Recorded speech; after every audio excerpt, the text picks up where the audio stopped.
Good evening. Welcome back to the Washington Outsider Report on the Coalition Radio. For those newly joining the program, my name is Irina Zuckerman, and I'm the editor-in-chief of the Washington Outsider. Today with us, we have a special guest, Fidel Amakye Owusu. He's a geopolitical risk and security analyst with Riley Risk, and he has contributed to on various fronts related on issues related to OSINT and geopolitics. He's also a writer and a public speaker, and we are here to discuss an issue that has been returning to the headlines, which is Russia's and particularly Wagner's extensive and extending foothold throughout Africa.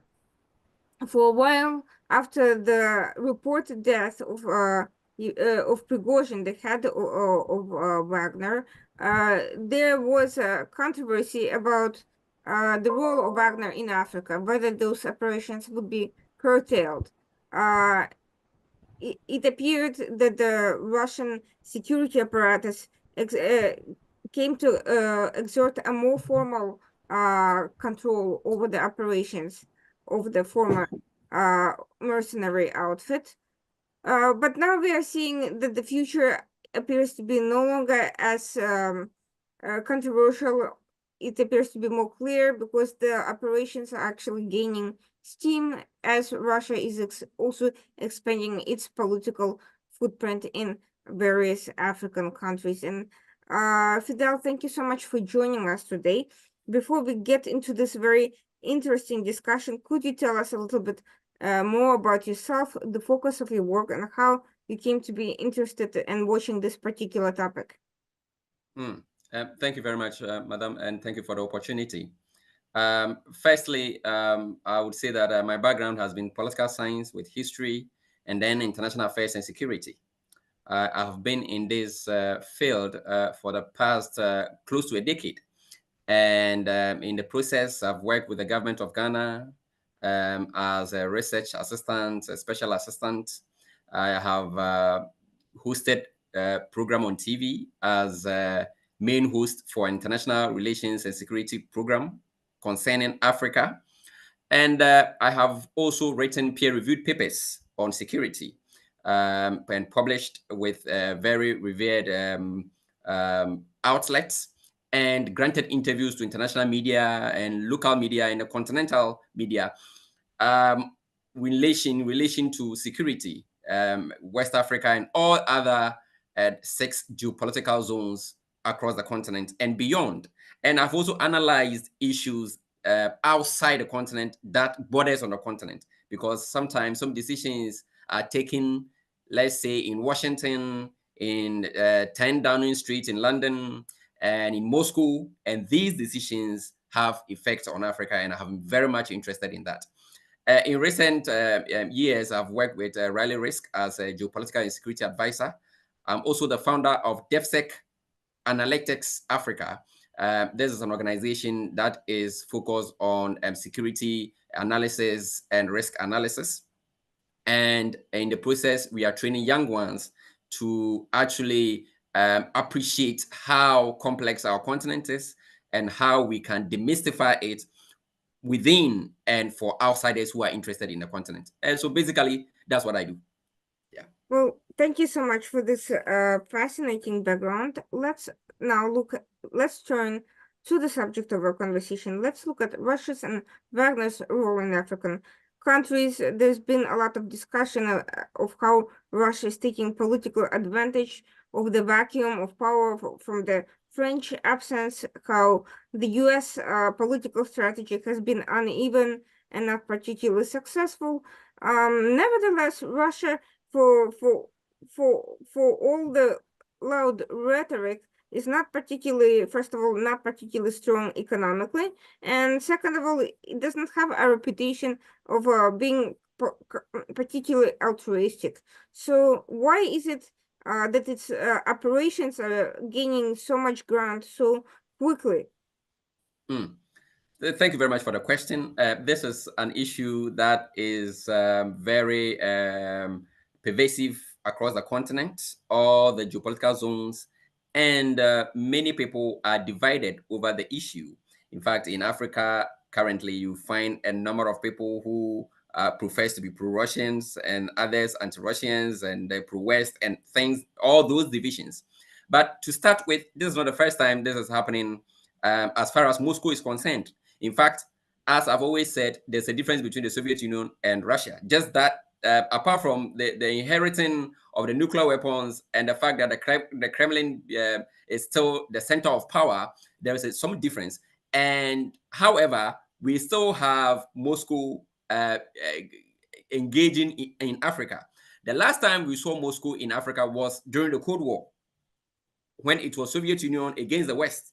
And in that, it caused a lot of problems on the continent because Western interests were backing their supporters on the continent, and the Soviet Union was doing the opposite. And in fact, it actually led to a lot of proxy wars as Africa became a turf for geopolitical rivalry and resource scrambling. And that was a problem.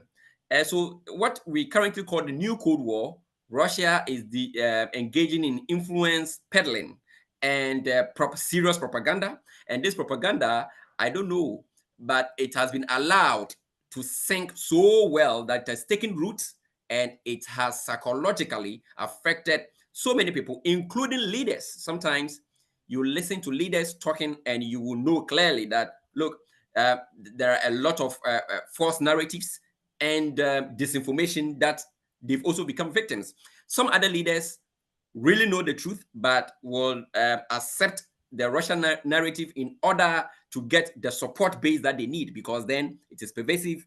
And the youth that did not have knowledge or that did not experience the divisions of the Cold War and its effect have fallen for this. And so, one is the influence peddling. Two is the fact that the world is changing, and it's changing in ways that is also has also resulted in some tectonic shift in alliances.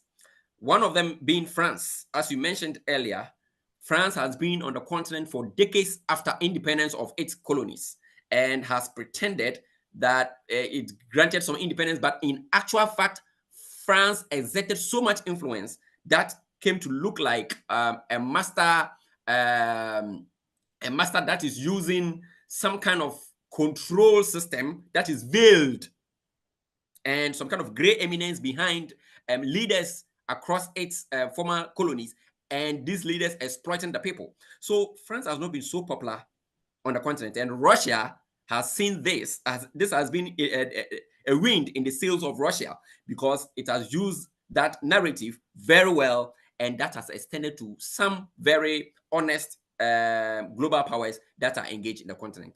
And so Russia is actually having a field day on the continent. So, interestingly enough, aside from rhetoric, Russia has also tried specific means to gain support. For instance, it promised free grain to the several countries, 6 countries, that came out in its support following the French withdrawal. It was also aligned with some of their governments on counterterrorism operations and counterinsurgency operations against separatist movements internally. However, we are also seeing that the security landscape particularly in the west of Africa, but also in the east, is fragmenting. Has Russia been actually able to contribute anything substantial to keep these conditions from deteriorating, or is it actually adding to some of the animus internally? Yeah, thank you very much for this question. This is a brilliant one. A while ago, some few minutes, like 5 minutes ago, I posted something on my LinkedIn page, and that is the news that Russia is currently moving towards DRC, Democratic Republic of Congo. The DRC government has admitted to inviting Russia in its fight against rebels in the east. Now, the question is, how is the DRC attractive? Yes, DRC is one of the most endowed countries in terms of natural resources. And the East, where the rebels are most active, is one of them. We have what has been named as one of the largest oil and gas finds on the continent in the east, around the Lake Kivu basin, and other resources like gold, timber, and many like coltan, cobalt, which is good for the electric vehicle industry and all that. Now, Russia and its mercenaries have used security for resources as a deal. That is the kind of deal they enter into. They enter the country, they sign a pact that allow them to exploit your resources while they give you a semblance of some security.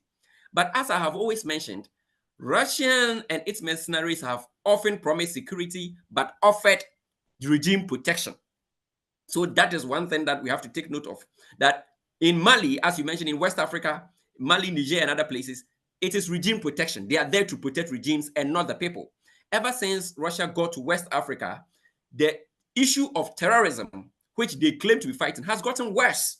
And in the latest report by the crisis group, 3 West African countries are among the 10 worstly affected worstly affected countries in terms of terrorism. And that is very, very huge and a very sad situation. But Wagner is found in almost all the 3 countries and are claiming to fight terrorism. So that is the irony. Again, you mentioned grain. Last year, a group of African countries, about 6 of them, 6 or 7, decided to go to Moscow and Kiev to discuss how the war could end so that the grain supply could flow. Putin gave them a long lecture on why he should invade Ukraine. That is what he did. So at the end of the day, the grains are not coming. Then he turns around to say, well, I'll supply those who are in need of grain. I mean, it's kind of clear manipulation out there, but people don't really see it. So that is one thing. Another thing is this. There is this propaganda out there that Russia is the most resource country in the world, or is one of the most resource countries. That is agreed. But the propaganda goes this way. If Russia is that resource, then it doesn't need any resources from Africans. It's just being altruistic. It will come in but any expert will tell you that having resources is one thing, and those resources becoming that economically viable to exploit is another. If you look at the vegetation of Russia and the weather conditions, most of its resources are very expensive to exploit. Unlike in Africa, where you have sunshine all across the year, it is very easy to exploit African resources and sometimes get very cheap labor to do so. And so Russia has set its eyes in Africa and it wants resources just like how many other powers have expressed interest in African resources. Russia also wants the resources. And so the security for resources deals that it continued to cut across Africa is something that is its main focus. And in the past, it used Prigozhin to do this. Prigozhin became a foreign policy tool. But when in our local parlance, we say when his eyelashes were trying to overtake his eyebrows, they decided to take care of him. And however, currently, Russia is directly involved. The Defense Ministry of Russia is directly involved in Africa. This week, Russian forces moved to Niger, another well-resourced country in West Africa. And with the coup makers in place and not wanting to hand over, they see a regime protector in Moscow. So this is very complex. And it takes, at the end of the day, the losers are the ordinary people who want to freely choose their own leaders. These are going to be the ultimate losers. But in terms of the leaders, they have nothing to lose because with Wagner and other mercenaries and the defense ministry, they are sure of getting their regimes protected. So this is very interesting because the U.S. response to, well, not only U.S., but also the response of other African countries, for that matter, to the military takeovers of some of these countries, to the juntas that sprung up, has been, at first rebuke, but then later on attempts to accommodate them. U.S., after having, a brief pause in relations with Niger, now claims that they want to retain security relationship. They were told to leave, but now they said that there is no formal order, and so the troops are still there. African countries at one point sanctioned or tried to sanction some of the West African countries that left the local unions, and then they moved towards integration for fear of a wider war. So what message does it send to the ordinary people, and certainly what message does it send to undemocratic regimes that are using that situation to their advantage? I must say that I'm impressed about your knowledge of the region. That's impressive. And in fact, I have mentioned that the US must be consistent with its values. Mhm. They should not be so much conscious of other factors and keep a blind eye on its values, because it happened during the Cold War and it didn't go well with Africans. That dictators were supported because of the fact that the security was put above values. US must be consistent. In fact, in Niger, a coup occurred and a democratically elected leader is currently being held hostage.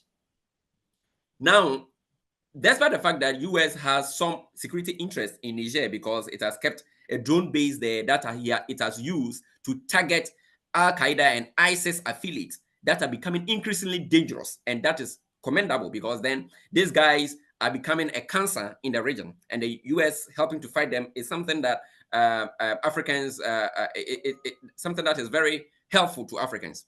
However, with these coup makers, things could get worse because then they do not want to bear responsibility for their actions. They don't want to be accountable. They don't want to be transparent. They want to use kind of scorched earth approach in fighting terrorism, where they go to a village and then attack people and engage in summary executions. These are not values that the US will uphold. And so, in negotiating with these junta, the junta have often, whenever US comes up with the issue of democracy and power transfer, it is seen as condescension. It is seen as arrogance. But that is what is good for the people. A few days ago, Mali banned all political activities in the country. The junta in Mali banned all political activities in the country. And this is something I kept saying that, look, these guys are not living. No matter the kind of good intentions they claim to have, they are not living. And we saw this in Africa in the 70s and the 80s. And as we said, West Africa, in 2017, there was kind of a forceful takeover of government in Gambia, where a president was elected out and he was not willing to leave. He wanted to use force to stay on. ECOWAS, or the regional leaders, declared that he should leave, and they sent forces in there, and he left. In the 80s and the 90s, ECOWAS forces sent forces to Liberia to end the civil war. So the issue of sanctions against Niger and other coup-led or junta-led countries was not new. However, there was so much pressure, and Russia also gave lifelines to these guys in order to defy the regional protocols that have been in place for over a decade, or about 2 decades. And these guys called a bluff. And in the end, the regional organization had to remove sanctions. And so what next? The guys are staying and they feel that they have been strengthened, or they find themselves they are playing the game to their advantage. And in the end, what is happening is that the democratic forces on the ground are at a disadvantage. People in Mali, for instance, political activities have been banned. We are going to see same in Burkina Faso and same in Niger. And these are all well-resourced countries that have invited Russia within their territories. So there is this trend that is happening. And if we do not handle it meticulously and with care, with time, it will be difficult for people to actually think of even choosing their leaders in the first place. So all of this is very disturbing because in addition to taking over individual country, and gaining access to these resources while also antagonizing and giving ammunition to terrorist organizations and separatist groups, Russia is also disrupting the local order and disrupting these cooperation organizations and ECOWAS and so forth. And essentially, they're coming in as a new colonial power and they're asserting a dominance. But that leads me to a question of tactical nature. What, you've noted, and I've read some of your notes about the fact that Wagner, as well as the Russian intelligence and Russian military forces, have been asserting in more of a direct territorial call since Prigozhin's removal.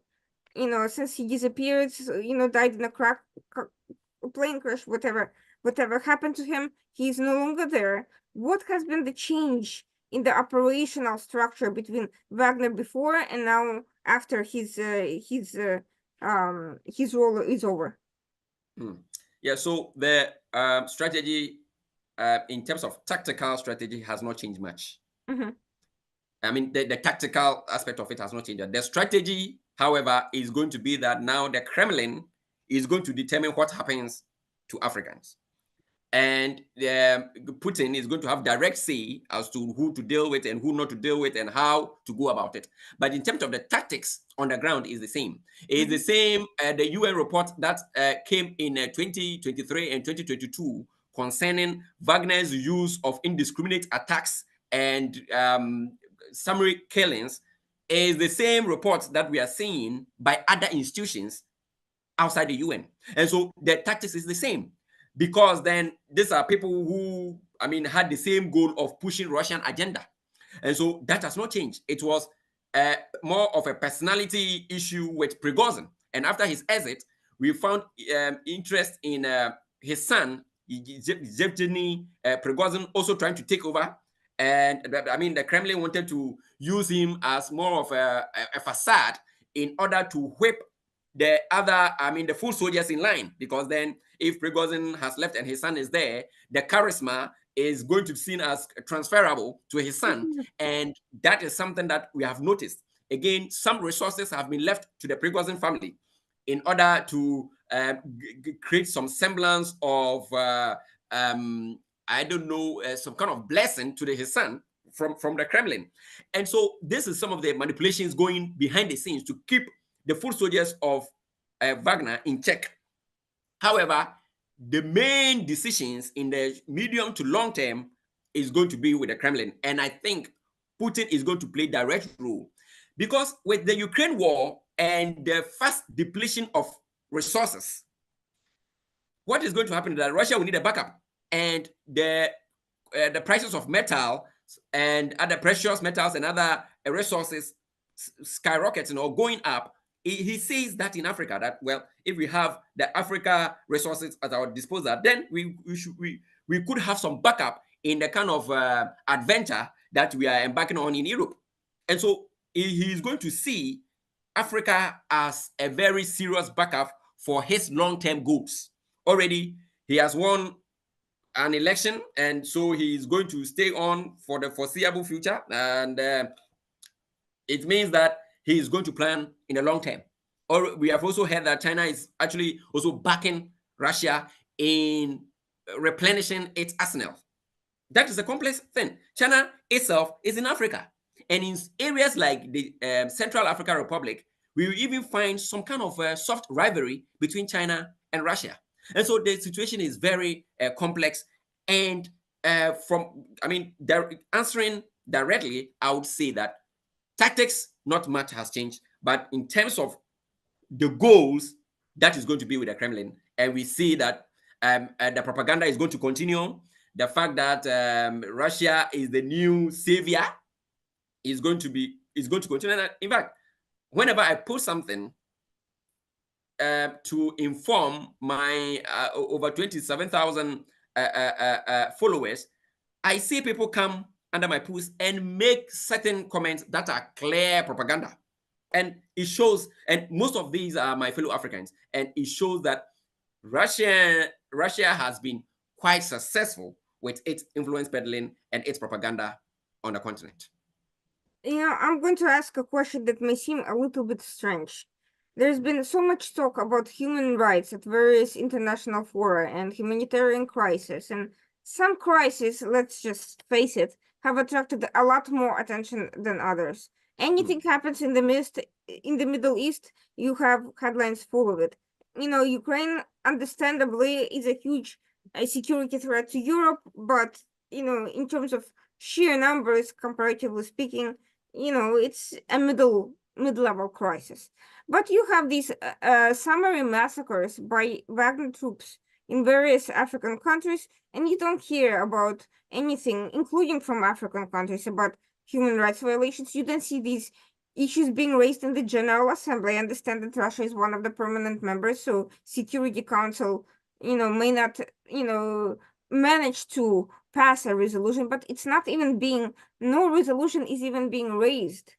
And we are not seeing any attempts to use the international courts to take measures either. So how do you explain this? Why aren't fellow African countries at least, raising these issues, which they could, at least to gain attention, if not score any particular outcomes? Yeah, so thank you very much. This is something I have consistently mentioned that, well, when it comes to Africa, after 2 weeks of a major conflict, nobody's interested. The headlines shift radically to other issues that are even of less significance in terms of number of deaths and scope. We find, for instance, Burkina Faso, Mali, and Niger together are larger. Even when they are put together, they are larger than the whole of Western Europe. These three countries alone.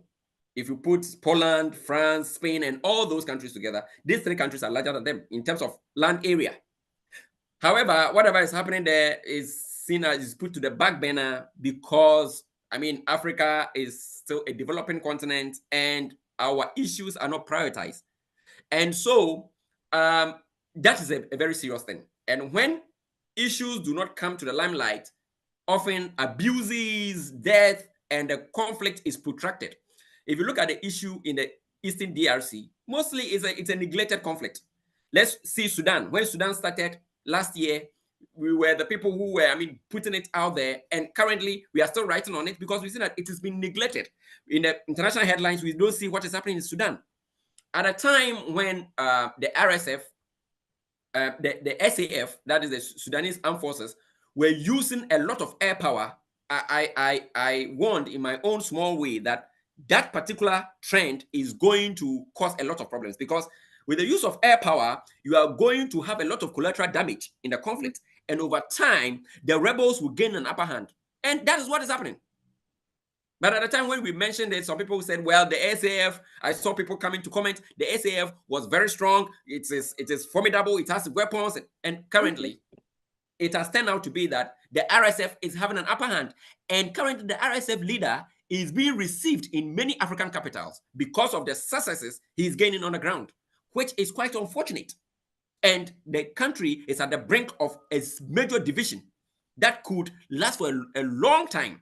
And so I think that is very true. But in the case of Sudan, I must also admit that the US made a lot of effort. For instance, the US and Saudi Arabia, brokered deals after deals, and these deals kept collapsing because of irreconcilable differences between the two factions. So these are also things that we must take note of. In the terms of the UN, I've always mentioned that the UN in Africa is losing a lot of credibility. One is because of lack of education. Many Africans do not even understand the mandate of the United Nations. They see it as adversarial. They see it like when the UN comes in, it must side with A against B within the same country. But that is not the mandate. And this education will be very essential to Africans. In fact, if you look at Russia propaganda also affects the UN because Russia also paints the UN badly in the eyes of the Africans, that the UN is not doing anything. So in Mali, immediately Wagner stepped in the 2020-2021, what happened was that UN mandate in the country started getting limited. The government forces were telling the UN forces to limit the scope of the operations, and it kept on and on and on until the UN was finally booted out of the place, of the country. And the consequences currently is worse than we used to have. And so the situation is complex. And I would say that the UN must back its actions up, must pay more attention to the continent. This is the continent with the largest number of countries. 54 sovereign states and other territories. And so, I mean, there are more countries in Africa than in Asia, even though Asia is a bigger continent. And you need to really pay attention to these countries in order to build credibility. But most importantly, it is also the fastest growing continent in terms of population, with median age at 19.5. It's the youngest continent too. And so in the near future, Africa is going to have a lot of say. The population means huge appetite for consumable goods. It means that many countries will then, that are tanking in their economies, will have to pay attention to Africa to survive. And already we see the interest that firms, I mean, multinationals are showing in Africa. And so I think that the point you've raised is very important, that there is that kind of a whole continent that is put at the back burner, and issues here are not prioritized.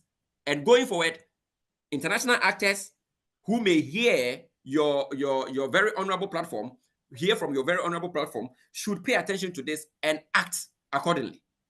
But at the same time, it's very often that there is an inertia that takes over international institutions until there is an outside pressure. So the pressure must also come from the African countries themselves. Why aren't they not prioritizing their own issues, and why aren't they taking better advantage of those international institutions that they can? The ICJ could at least raise some of the war crimes related investigations. I'm not saying it will end well. I'm not saying that everyone there is unbiased. There's obviously a lot of political issues, but at the very least, in terms of raising profile, it is a platform. The ICC can be forced to go after specific individual actors that are committing war crimes, that are engaged in executions, in exploitation, in outright theft of natural resources. And some of these issues don't have to be raised by the countries themselves that are experiencing them, because if they have regimes or governments that are cooperating with Russia, with China, with whoever else, obviously they're not going to do that. But neighboring countries can do that. So the question is, why aren't they making that push to assert their own interests, even in the face of international indifference? If you're not going to be your own champion, who's going to respect you? Yeah, that is true. That is very true. Fantastic. And that comes with another thing, that the new Cold War emerging on the continent. Mm-hmm. The new Cold War means that the global superpowers are all interested in what is happening, or the great powers are interested in what is happening in the continent, and they are scrambling for it once again. Now, 5 of these great powers, being Russia, United States, China, France, and the Great Britain, are all veto powers in the UN Security Council. Now, what it means is that for any substantive issue, they have that power to veto. And so if Russia is in Mali and you take an issue in Mali to the Security Council, is likely to exercise its veto and quash it. So that is one thing. Another thing is that domestically, that is within the continent, there are also personality clashes. For instance, let's look at what is happening in the DRC and the personality clash between Paul Kagame of Rwanda and Felix Tshisekedi of DRC, the two presidents. Mm-hmm. They cannot see eye to eye. And so how do they come together to champion a common cause for the continent? Again, there's also what we call regional rivalry. What is happening in the Horn of Africa and its organization, IGAD, is they have a different goal from the Southern Africa Development Community.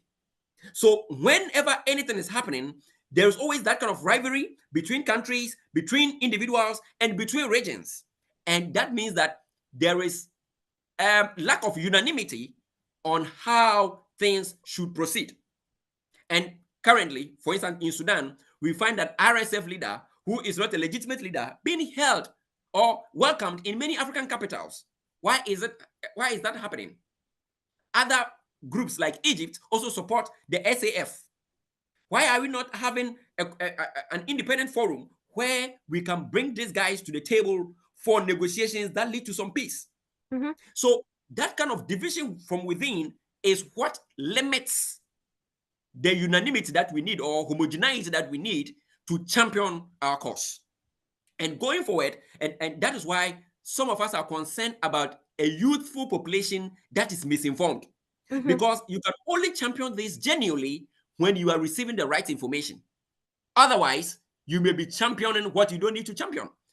In recent times, we've had the youngest president on the continent, 44 years, elected in Senegal. Now, electing a youth is not an end in itself, because that youth, what he brings on board is what matters, and not his age. So if he is going to use the right channels, he's going to read the right information, or the right information is going to be available to him to take the right decisions, then you are going to see results. Because like I say, whenever I write my pieces, not everybody agrees. But one thing that I stick to is I'm sticking to the facts. That while I might not be 100%, with sticking to the fact, you realize that most often I have to go back and reshare things I've written months ago, because it has come home to roost and the things are happening because we are sticking to the fact. But when you engage in disinformation, like Russia is the new savior, you'll be disappointed that political parties and political activities will be banned in Mali. And you realize that Russia, after all, is not a savior. So we need, one, unanimity. Two, individuals should bury their egos and know that they are leading a very vulnerable continent. And so the leaders must bury their ego and push the interest of the continent. Without that, we are mere turf that great powers will play here. Because as I have consistently said, no power will come to Africa and put Africa's interest first before its own interest. Every power will champion its interest first. But even with that, some are better than the others. Others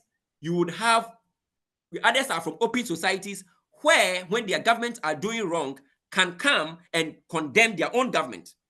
In some other countries, the people there cannot even complain when their governments are treating Africans badly. How many people can openly demonstrate in Moscow today? How many people can openly demonstrate in Beijing today? And these are my argument. Look, during apartheid, we found US citizens who were on the streets of San Francisco, New York, and Washington, D.C. demonstrating against apartheid.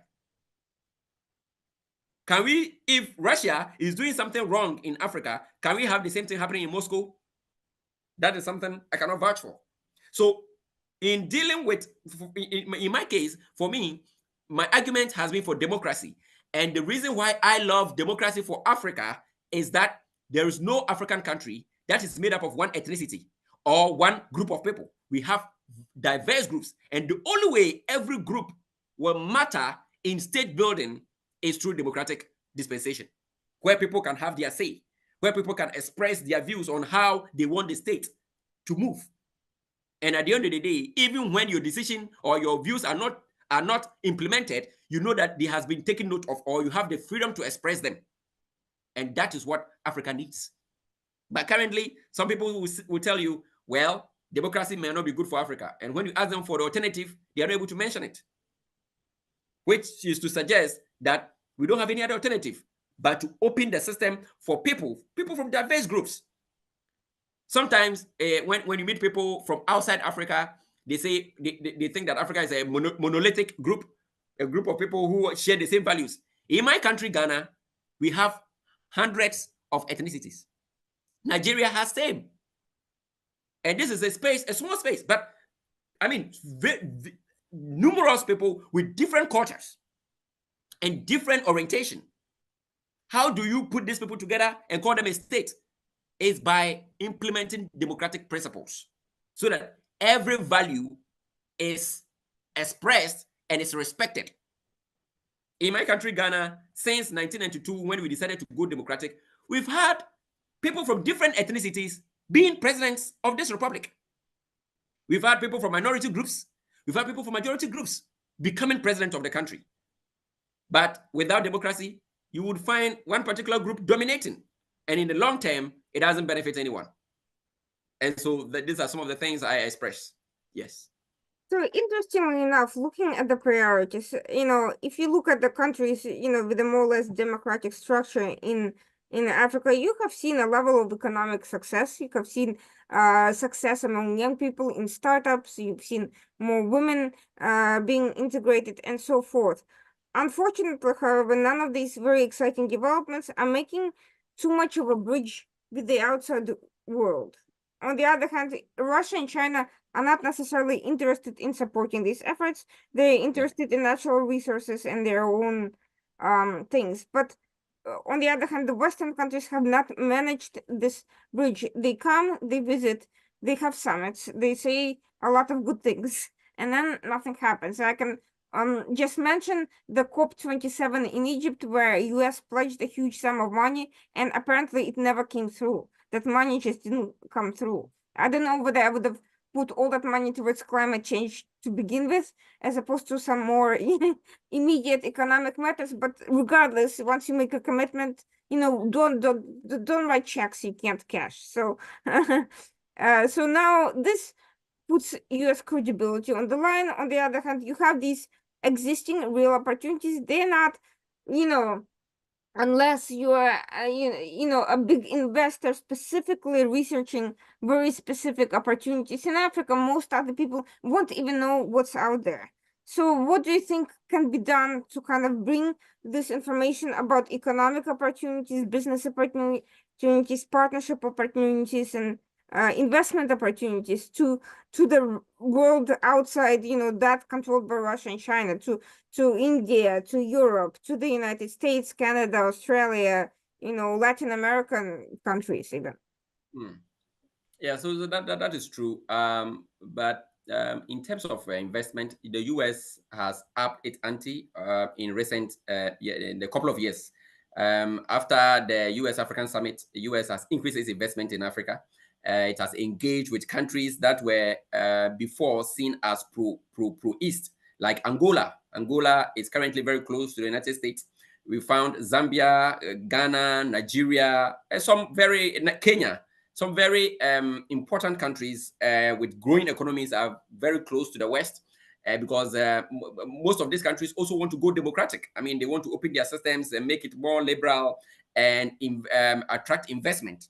Because then when you open the system to democracy where people can choose their leaders, then it means that your performance is going to determine whether you are going to be booted out or you are going to be maintained. And so leaders want to open the system for more investment. People get jobs to do, and they see the impact of their leadership, and then they maintain their parties or their themselves in power. That is by re-election or what have you, a different aspect of it. Now, with that, it means that you have to diversify the economy. You have to open it up so that all others come in. Now, with the issue of climate change and things like that, in recent times, people have complained that China comes in, they are interested in the resources, they are not interested in human rights, they are not interested in whether you are going to be democratic or not. Because in the first place, China is not democratic itself. So then if I'm not democratic, I won't come and tell you what democracy or how you should. I will pretend I don't really know the impact of democracy. And so I come in and then take what I need and go. But that shouldn't be the case. If you are with a partner or you are in partnership with someone, that person should be interested in your welfare. It shouldn't all be about the product or the produce that you are producing or the production. It should also be about your welfare. But if you have a business partner who doesn't care whether you live or survive or your well-being, then there are some question marks. And that is where these are going. In recent times, China has slowed down its investment in Africa because its bargain did not turn out to be what it had expected. It was doling out so much money, but now those monies are locked, and it's now forced to renegotiate some of the deals it had entered into or some of the loans it had doled out to some African countries, and that is making it take a second look at the kind of engagement with Africans. And so these are some of the challenges because there's no easy way out in Africa. We have huge deficit in terms of infrastructure and things like that. And initially, China was committed to helping bridge that gap. So many countries were also drawn to China because then domestically it was improving in its own infrastructure. And so it looked like a good example to look up to. And it was also willing to give out money. And that was also very positive in Africa, and it was accepted. But as it turned out, it looked like those monies were so poured out without some responsibility. And now there's this tag on it that it was a debt trap that China was setting for African countries in order to control them. There are different opinions. You look at it as debt trap. Some others will look at it as irresponsible borrowing. You don't just go and take money because it is available. You take money and invest it so that the money can pay for itself. So if you don't invest it wisely and you take the money and consume the money and you expect that the debt will be cancelled, that is also irresponsible on the part of African leaders who engage in that. And so it's two ways. And this is not to say that China has not, Africa has not benefited from China. It has, but in a way, it has not been regulated very well. And that money that we're taking were not invested so well. And China did not care about the end result of that. And that was a problem. And that makes China look like it was trying to take advantage of vulnerable countries that were having reckless leaders who were willing to take money and not invest in the right ventures. And so it's a two-way thing. However, going forward, I believe that for me, like I've mentioned, Russia has a right to be in Africa, just like any other country. Countries are supposed to. We believe in globalization. It means that all countries can form relationships, but the motives behind such relationship is what the recipient must analyze and see whether it inures to the benefit of the people in the long term. If you are inviting a country that doesn't care about your democratic principles, then you become questionable yourself. The one who is invited, you the host, you become questionable. So you must pay attention to all this and see where synergies will be advantageous to you and where it could be liabilities. And then you maneuver your way through and you become successful. Now, there was a good example in the 1950s in Ghana. The first prime minister of Ghana said that Ghana was not looking right, it was not looking left, it was looking forward. And this was at the height of the Cold War. So this man wrote to John F. Kennedy and got huge money from him, Kwame Nkrumah, got huge money from John F. Kennedy to build one of the largest dams in those years and built a whole city, port city, and an aluminum smelter for the country. After doing that, he also went to the Soviet Union in Moscow and got a shipping line from the Soviet. And so he was, trying to relate with all other countries in order to benefit. But in all, he meant that the interest of his country was supposed to be put first before any other interest, just like the way all other countries do. And when Africans do that, I think that it could benefit us in the long term. Finally, you raised a very interesting point early on, which is a potential for soft rivalry between Russia and China. I'm interested, how do you see it? What can be exploited about it? Because both countries are not necessarily greatly beneficial to African countries, but but they have already established a presence. So the best way I see is to try to exploit these interests. So the question is, what are they and how? And third, the presence of these countries also opens the door to other things. They open the door to Iran, they open the door to various state and non-state actors and movements. They create resentment with some groups that are already causing friction. So what can be said about this broader geopolitical context, and what can Western countries do in response to them? They can't, of course, go and fight with everybody everywhere, but they can, use it to inform their own policies. First of all, China and Russia are strategic rivals. And this has a historical background. And that is much of the land. China feels that Russia took much of its land during the 19th century. And in recent analysis that I read, that was about 3 years ago, realized that most of the short-range missiles that China had was directed at Russia and vice versa, which means they saw themselves as rivalries of some sort. They could not take each other for granted as powers. So China has that rivalry with but currently they seem to have common enemies. And so with common enemies comes some cooperation. Like recently we've heard that China is supporting Russia in the replenishment of its arsenals. And that is a way to send a message that, well, I will support Russia in these times because I feel that currently we are together against the West. So that is one. But in Africa, not long ago in Central Africa, some Chinese nationals were murdered. And from investigations, it appears that Wagner knew something about that because it's like they were in the east of Central Africa. They had some interest on some common mines, and so it led to some way, sabotage among themselves that ultimately led to the death. And so you see that China wants the metals, Russia also needs them. And over time, they are naturally going to clash on some interest unless they sit down and decide to sit around the table and put Africa on the continent and perhaps divide it among themselves and create a fears of influence as it has happened before. And so that is one thing. And during the Cold War, China and the Soviet Union also had differences. So in Zimbabwe, the Chinese supported one side of the independent fighters and the Russians supported another. But ultimately, it was the Chinese side that won that Zimbabwe conflict. And so Mugabe was supported by China. And up to today, China still exerts a lot of influence in Zimbabwe. So these are some of the things that, despite their common interests, as in comrades against the West, they are likely going to have differences. And that differences are going to be pronounced with time because unless they sit and regulate. Now, with other powers like Iran, what we call the middle powers, also showing interest in Africa, it is so pronounced. Turkey, Iran, Brazil, Israel are also very, very, very present in Africa. And they are also charting their own path.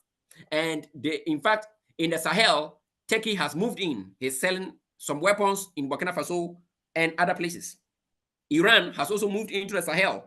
In recent times, it met their Nigerian, the Tehran leaders from Tehran met their Nigerian counterparts and negotiated over strategic issues. And so these are very real. And the middle powers also align with great powers. So it's likely that Iran is going to follow the footsteps of Russia in Africa. And if you're talking of Israel, Israel is likely to follow that of the United States because they are allies. So that's also one thing that Africa must look at, because mostly people look at the bigger powers and leave the middle powers. But the middle powers are making a lot of strides. For instance, in the last 2 decades, Turkey has more than tripled its diplomatic presence in Africa. It has also raised its investment from a couple of $100 million to over $6 billion on the continent. Israel has also increased its diplomatic presence because all these countries know that Africa, in terms of the numbers, in the UN General Assembly, it has the numbers. So if Africa decides to support you, then you have the numbers diplomatically. And so this also complicates alliances and counter alliances on the continent. In fact, Africa is not in a good place in terms of global rivalry that is currently happening. Despite the investment profile, investment in Africa is going up. Many of the topmost growing economies around the world currently are in Africa.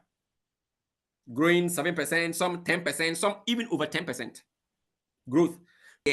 But this rivalry that is emerging, the new Cold War, is putting the continent in a very, very tight corner.